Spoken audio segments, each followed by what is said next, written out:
ఒక గ్రామంలో లక్ష్మి మరియు సరస్వతి అనే ఇద్దరు మహిళలు ఉండేవారు.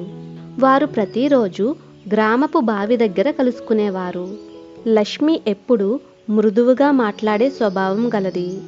సరస్వతి కష్టపడి పనిచేసే వ్యక్తే కానీ కొన్నిసార్లు కోపంగా మాట్లాడేది. ఒకసారి మధ్యాహ్నం వేళ పనుల వల్ల అలసిపోయిన సరస్వతి లక్ష్మితో కారణం లేకుండానే గట్టిగా మాట్లాడింది.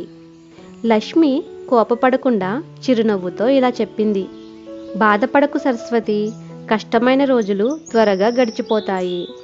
సాయంత్రానికి సరస్వతికి తన తప్పు అర్థమైంది.